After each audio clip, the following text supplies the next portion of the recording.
What's up, everyone? I am TokuTylor, and today we will be talking Episode 1 of Kaito Sentai Lupin-Ranger versus Keisatsu Sentai Patoranger.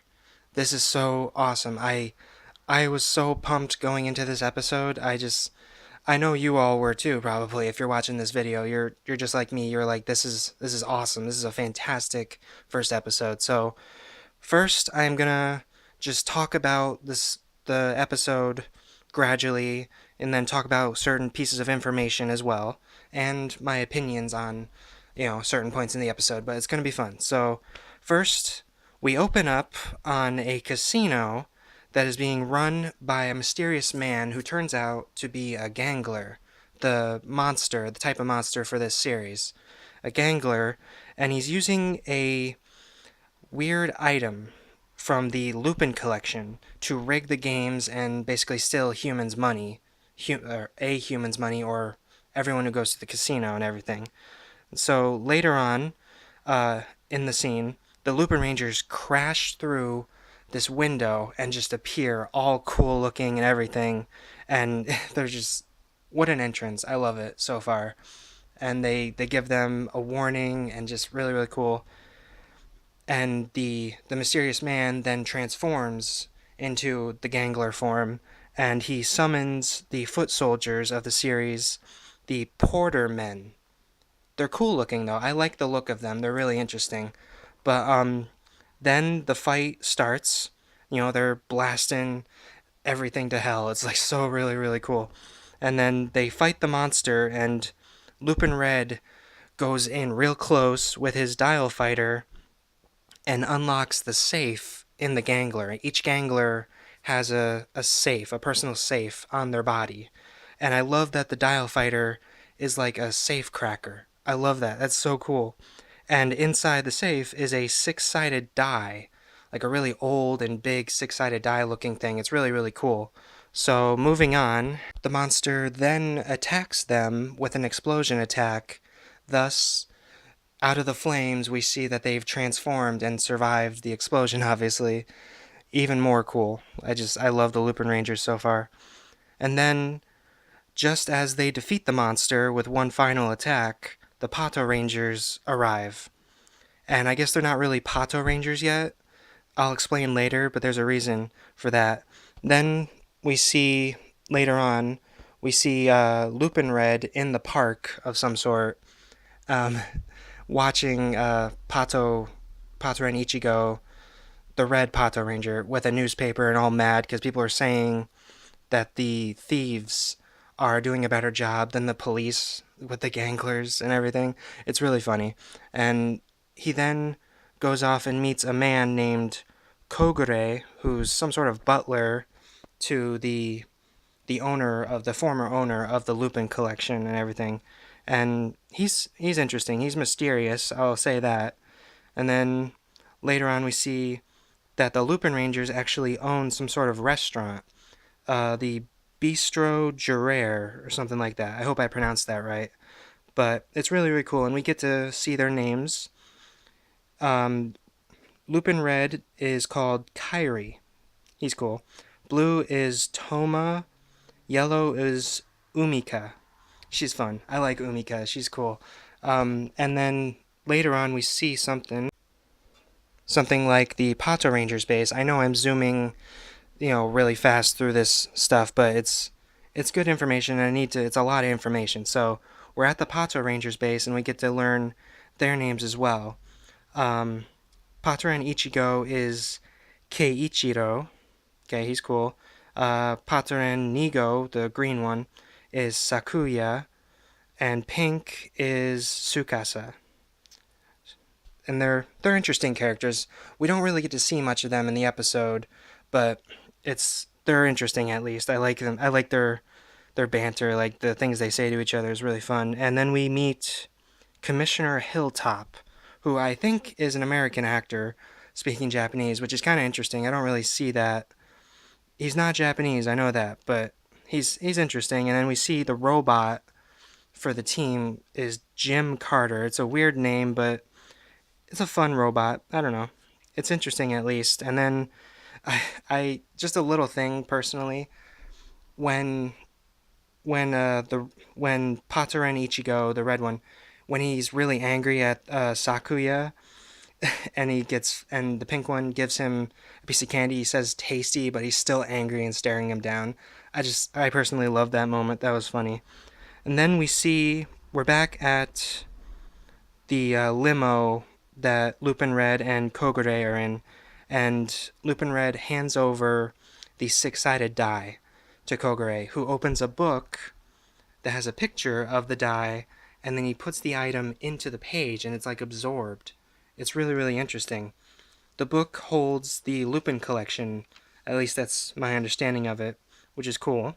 And then we are told a short story of Arsène Lupin, a master thief from 100 years ago who gathered all the items in the Lupin collection, and how the Ganglers stole the collection, and then the Lupin-Rangers seem to be hired to steal it back for Arsène Lupin's descendant, the current descendant of it, which is cool.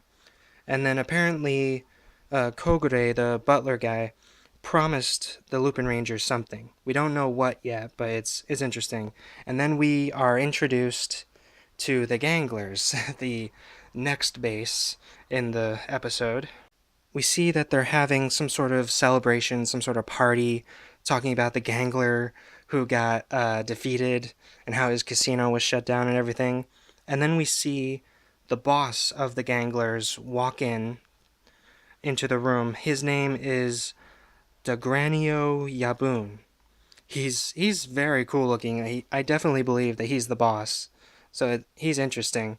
He really is. And then we learned that they are celebrating his 999th birthday. That's a lot of birthdays, but it's interesting. And then he sits down at the table with all the Ganglers, talking about how 500 years ago he assembled all the Ganglers into this group. So maybe they've been here this whole time, or I don't know. But it was 500 years ago. They're doing stuff now. They're very bad people. But he tells them that it's time for a successor. Whoever takes over the human world will be the next boss. Afterwards, we then go back to the Lupin-Rangers, and it seems that Kairi is pushing everyone out of the restaurant because they have their next target, the next Gangler that has an item from the collection. We then cut to the Lupin-Rangers finding the next monster in a abandoned warehouse, it seems. They then show off their skills as thieves, and Lupin Blue pulls out his dial fighter and cracks the code for this security door, which I think is a really cool use for the vehicles. They're not just some sort of gimmick to collect as a toy. No, they're actually used in the show for a specific reason, which I really like that. So that's cool. They are then discovered in the vents, and the fight starts in the warehouse. And we then cut to the Patorangers, who are notified and given new gadgets from Commissioner Hilltop, possibly the trigger machines, and some other things as well. We see that the monster in the warehouse is using a lighter type item to summon fire powers, which I think is very interesting. I'm gonna love learning about each of these items and seeing what they are. So this is really cool. He catches Lupin Blue and Lupin Yellow and asks if Kairi is gonna run or die with them. Kairi remembers when the three of them made a promise to each other that if any of them were to fall, whoever is left standing shall carry out their dream. So they made a promise to each other, no matter who falls among them, whoever is left has to, achieve their collective dream. They all have one dream. So that's very, very cool. A little insight to why they're doing this. Kairi then shoots the ceiling above the monster and tries to bury him in the rubble. They then use their VS changers and change into their suits, which are really, really awesome. I loved the transformation scenes where they got their suits and everything is so awesome. And then some really cool fight scenes happen with the monster, and just when they're about to get the item back from the Gangler, the Patoranger show up with VS changers. And then Lupin Red tells them how did they get pieces of the Lupin collection, because apparently the changers, the VS changers, are from the Lupin collection as well. So it's very interesting. It's very interesting how the VS changers are a part of the collection. So like I said, I'm very interested in finding out more about these items. So then we see the Pato-Rangers, who are now Pato-Rangers because they have their changers, use their trigger machines to transform. Really awesome transformation with like their badges going up into the air and then falling down and giving them their suits. Really, really cool. And then at the last moment we see, and I love this, we see Lupin Red say, "Seriously?" So, and that's where the episode ends, apparently. Which is sad because I wanted to see more. So, and as for my final thoughts on it, I definitely like the Lupin Rangers more, but that could be because they were in the episode more than the Pato Rangers. We didn't really get to see much of them. We were kind of introduced to them in the beginning at their base, but not as much as the Lupin Rangers. So, but it's really, really, really cool so far. I like them, and the story is very intriguing. I like it. I want to learn more about the collection itself, just to see how vast it is, how many items are there. It's very interesting, and I love the characters. I think going into this, I thought the Lupin Rangers would be my favorite ones, but I actually like Patoran Ichigo. His character, I really like that serious but kind of like messing around sort of character. Like he's super serious, but so many silly things happen around him, so it's really funny. And then see the sort of preview for the next episode, and I cannot wait to see the Lupin Kaiser in the next episode. It's so awesome. It's my favorite of the two mechas. It's really, really awesome, and just overall, I am super pumped for this series. I going into this, I knew I was going to be excited, but I was super excited. So, so yeah, that's going to just about do it for this video, guys. Let me know in the comments what you think of this episode, and be sure to like, comment, and subscribe, and I will see you guys in the next one. Goodbye.